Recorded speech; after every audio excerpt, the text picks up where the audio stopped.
ఎట్లా అయితే తమ కోసం కాకుండా తమ విజ్ఞానాన్ని లోకానికి క్షేమం కోసం ఖర్చు పెట్టారో ఇప్పుడు సైంటిస్టులు కూడా చేస్తున్న పని అదే.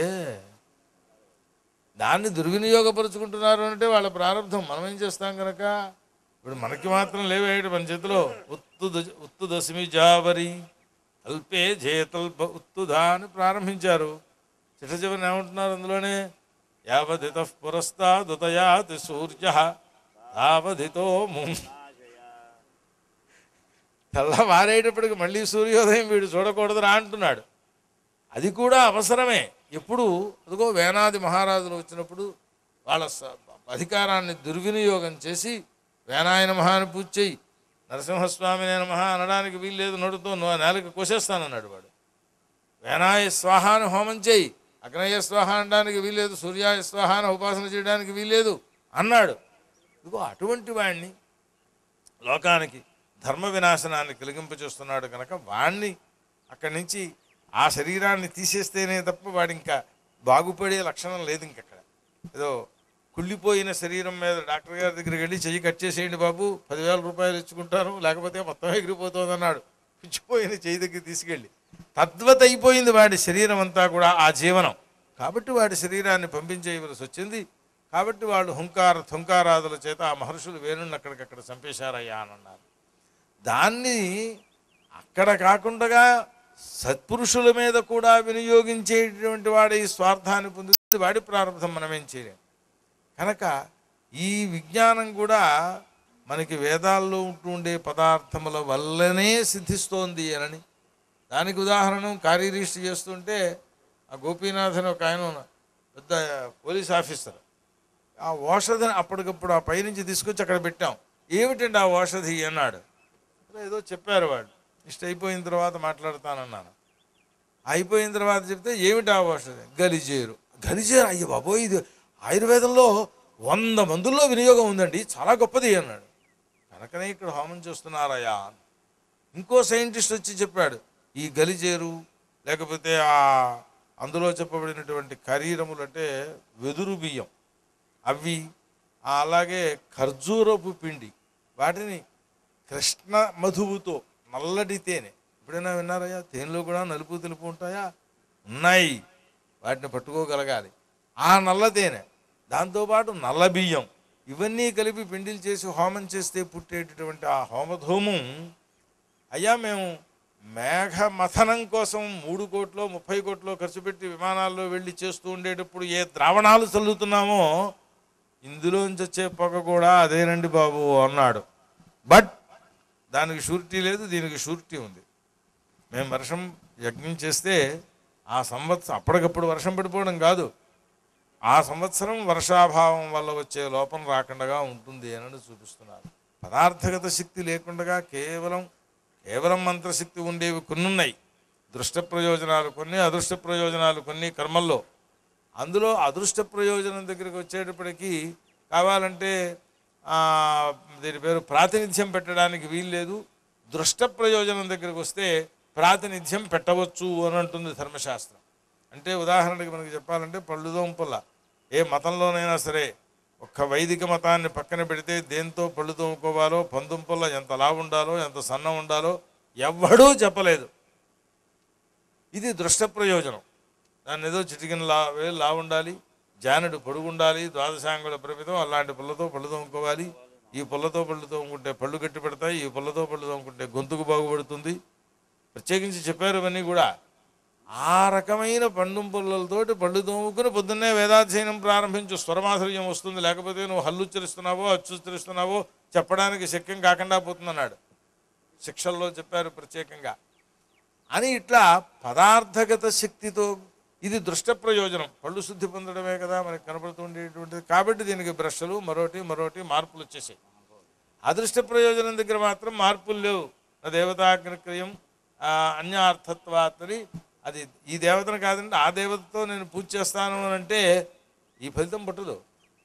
ఈ పదార్థాన్ని తీసుకొచ్చి దీన్ని వినియోగించు అన్నప్పుడు ఆ పదార్థం దాన్ని పుట్టిస్తుంది కనుక ఆ పదార్థం దొరకకపోతే దాంట్లో లక్షణాలు కలిగిన మరొక పదార్థం ప్రతినిధిగా వేసుకో అని ఇట్లాంటి కర్మకాండ యొక్క స్వరూపానంతని కూడా చెప్పుకొచ్చారు. ఈ దృష్టాదృష్ట ప్రయోజనములు లోకంలో ఎట్లాగో ఈ పదార్థము మంత్రశక్తి లేకపోతే పదార్థ శక్తి అనేవి కూడా అట్లాంటివే. అబ్బాయి కావాలంటే అబ్బాయి, అమ్మాయి కావాలంటే అమ్మాయి. అది పుట్టడానికి ఏదో కొన్ని లక్షలు ఖర్చు పెట్టి ఆ 7వ వారంలో ఆ ప్రయోగాన్ని చేసుకున్నట్లయితే మేము చేయగలము అని చెప్పారు. ఆ అల్లోపతి మెడికల్ అసోసియేషన్ వారు తేల్చిన కొంత సైంటిస్టులు చెప్పిన పదార్థం. మాకేం అక్కర్లే, అలాగా ఇలాగా ఏది కావాలిస్తే అమ్మాయి కావాలంటే అమ్మాయి, అబ్బాయి కావాలంటే అబ్బాయి. 3వ మాసం నిండకుండగా 3వ మాసంలోనే ఆ పుష్యమి నక్షత్రంలో ఆ సూత్రకర్తలు చెప్పినట్టుగా ఆ పదార్థాలు పట్టుకొచ్చి ఆ రసాన్ని ముక్కులో పిండితే అబ్బాయి పుడతాడు.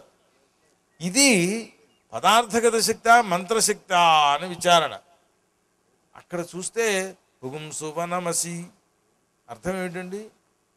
పుంసువనం, పురుషుణ్ణి ఉత్పత్తి చేసే శక్తి గల దానవు అవుతున్నావు, ఇంతే అర్థం. ఇందులో మంత్రంలో ఏమైనా దేవుడు దెయ్యం ప్రార్థన ఏమైనా కనబడుతున్నాయా? ఆ అభిమంత్రణ మాత్రం చేత పదార్థములకు ఆ శక్తి పుట్టేసిందా? పదార్థంలోనే ఆ శక్తి ఉన్నది. కాబట్టి పదార్థగత శక్తితో ఉత్పాదన చేసే ప్రక్రియలు కొన్ని ఉన్నాయి, కేవల మంత్రముతో చేసే ప్రక్రియలు కొన్ని ఉన్నాయి, ఉభయముతోటి కలిపి చేసే ప్రక్రియలు కొన్ని ఉన్నాయి. సైంటిస్ట్ ఎట్లా చెప్పారో ఇది అంతే. కానీ గుర్తించగలిగిన శక్తి మన దగ్గర ఉండాలి. వాళ్ళు ఎట్లా అయితే ఆ పదార్థాలను తయారు చేసినప్పుడు 625 కోట్ల రూపాయలు పెట్టి ర్యాకెట్ తయారు చేసి ప్రయోగిస్తే 18వ సెకండ్లో కింద పడిపోయి కూలిపోయిందయ్యా అన్నారు. 625 కోట్లు కృష్ణార్పణమైనాయి. మనం కూడా శాస్త్రంలో చెప్పిన రీతిలో ఆ ఫార్ములాలో చేస్తే దాని యొక్క శక్తిని పుట్టించగలుగుతాం, ఆ పదార్థాలను పొందగలుగుతాం. ఇవి అజ్ఞానులైనటువంటి లోకానికి క్షేమాన్ని, జాగ్రత్తగా బతుకుంటారా నాయన అని చెప్పి చూపించడానికి, తదనంతరం తన యొక్క తత్వాన్ని తాను తెలుసుకుందుకు కావలసినటువంటి చిత్తశుద్ధిని పొందడానికి ఈ రకమైనటువంటి తీరులో పూర్వభాగం చెప్పింది, ఉత్తర భాగం జ్ఞానం చెప్పింది. ఈ రెండింటికి మధ్యలో ఉపాసన లేక భక్తి, ఏదో పేరు పెట్టండి, రెండింటిల్లోనూ ఉంది. కర్మలోనూ ఉపాసన ఉన్నది, దాంట్లోనూ ఉన్నది. సరే, మొత్తం సర్వజీవులకు కావలసిన విషయాన్ని చెబుతోంది కనుక వేదము, దానిని మనం ప్రార్థించడం, ఆ వేదవేత్తలైనటువంటి వేద విదేహులు దత్తం ఆ దానం చేసిన, విన్నా, లేదా అంటే శ్రవణయోగ్యత కలిగిన సమయాల్లో, ఏదో ఆశౌచాదుల్లో ఉన్నటువంటి వాడు లేకపోతే ఉపనయనాది అధికారములు లేనటువంటి వాడు నేను వేదాన్ని వింటానయ్యా అంటే అది ప్రమాదం. మళ్ళీ లోకానికి వాడు ఉచ్చరిస్తానంటే ప్రమాదం. అది ఒకటి ఉన్నది వేదం దగ్గర. సైన్స్ దగ్గర ఆ ఇబ్బంది లేదు. ఎవడెళ్ళు ముట్టుకున్నా ఆ పదార్థగత శక్తి మాత్రమే ఆధారపడుతున్నారు కనుక మంత్రం దగ్గరికి వచ్చేటప్పటికి అనధికృతులైన వారు మంత్రోచ్చారణం చేస్తే వచ్చే ఫలితములు ఏమిటయ్యా అంటే భూకంపాలు, గృహదాహాదులు, లేకపోతే సముద్రం పొంగిపోవడాలు ఈ మొదలైనవి వస్తున్నాయి అని శాస్త్రం చెబుతోంది. గట్టిగా చెప్పాలి అంటే చిన్న చిన్న పిల్లలు సుమారు ఒక 60-70 సంవత్సరములు దాటకుండా లోపల వయస్సులో ఉన్నటువంటి వాళ్ళు మరణిస్తున్నారు అని అంటే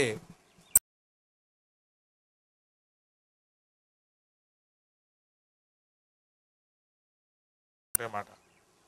అంటే ఏతాదృశములైన అనధికృతులు వేదమంత్రాదులను ఉచ్చరించి ఇలాంటివి చేస్తే వచ్చే ప్రమాదములు ఏవిడయ్యా అంటే అవి. అధికృతులైనటువంటి వాళ్ళు వేదమంత్రాలను ఉచ్చరిస్తే అవి మొత్తం దేశాన్నంతని రక్షిస్తాయి. దాన్ని కూడా సైంటిస్టులు మనకి సహకరించి చెబుతున్నారు. సామవేదాన్ని రికార్డ్ చేసి అక్కడ పెడితే ఇవాళ అప్రతివిధేయములు అంటే వాటికి మందులు లేని రోగాలు వస్తున్నాయంటున్నారు కదా, హెచ్ఐవి వగైరా వగైరా.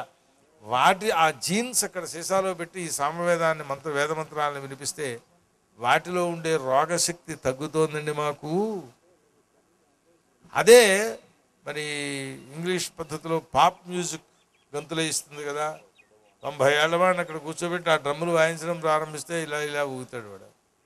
ఈ ఊగడం రాకుండా ఉండదు ఎవరికి కూడా. ఆ ఉద్వేగం కలిగింపచేసే శబ్దంలో ఉంది ఆ ప్రత్యేకత. అది వచ్చేటప్పటికీ 15 రోజుల్లో పెరగవలసిన రోగశక్తి, రోగ నిరోధక శక్తి కాదు, రోగశక్తి 5 రోజుల్లోనే పెరిగిపోతుందండి అన్న వాళ్ళే చెప్తున్నారు ఆ మాటలు.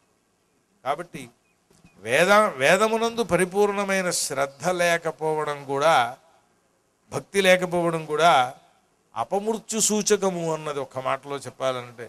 వేదమునందు వ్యతిరేక భావన కలిగిందంటే వీడి ఇంకా అట్టే కాలం ఉండేటటువంటి అవకాశాన్ని కోల్పోతున్నాడు అని అటువంటి భావన వాడికి రావడమే అదొక సూచన అని. కనుక సర్వజీవ పరిరక్షకమైనటువంటి వేదాన్ని ఆశ్రయించి అధ్యయనం చేసినటువంటి మహాత్ములు వాళ్ళు గౌరవింపదగిన వారు. దాంతోపాటుగా అధ్యయనం చేసిన వారికి దాని మీద గౌరవం ఉండడం కొంచెం లోకంలో అలవాటు తక్కువ. కానీ ఇదిగో ఈ ఆంజనేయ శర్మ గారు మొదలైన కొంతమంది, మిమ్మల్ని పొగడ్డం కోసం కాదు నేను చెబుతున్నది, వారు మన గొల్లపల్లి సీతారామానులు గారు వారు సభను ఏర్పాటు చేశారు. ఏమిటి అని వారి కుటుంబం అంతా వేదాన్ని చేసుకుని ఈ వేదం ఇంత గొప్పదేని వారు గుర్తించి దానికోసం అని చెప్పి ఏటా 10,000 5,000 ఆయన దాంట్లో ఇస్తుంటారు, ఆయన సొమ్ములోంచి దాంట్లోకి ఏటాను ఇలా చేస్తూ ఆ వేద పురుషుణ్ణి ఆరాధించాలి అనే కోరిక లోకానికి ఆదర్శ. వేదం ఆయనే చదువుకుని ఆయన కూడా వీళ్ళకే దండాలు ఎడుతున్నాడు రా, మనం చదువుకునే వాళ్ళం మనం మాత్రం ఏం చేస్తాం, వీళ్ళందరికీ దండాలు ఎట్టవలసిందే అనే దృష్టి లోకానికి కలిగింప చేయడం కోసం ఆదర్శప్రాయంగా ఉంటుంది. కనుక ఏదో సంవత్సరానికి ఒకసారను ఏదో ఒక నిమిత్తాన్ని పెట్టుకుని ఆ వేద పురుషులను ఆశీర్వదించడం, వాళ్ళ ఆశీస్సులను పొందడం కోసం, ఆరాధించడం కోసం ఈ రకమైనటువంటి సభలను నిర్వహిస్తున్నారు. కనుక ఆ వేద పురుషుడే సర్వజీవులను పరిరక్షించడం అనే ప్రధాన కర్తవ్యాన్ని అట్టే పెట్టుకున్నా మనమందరం కొంచెం ఎక్కువగా ప్రార్థిస్తున్నాం కనుక ఇక్కడికి వచ్చాం కనుక మరికొంచెం దృష్టిలో పెట్టుకుని పరిరక్షించాలి ఆ వేద పురుషుడు అని ప్రార్థిస్తూ స్వస్తి.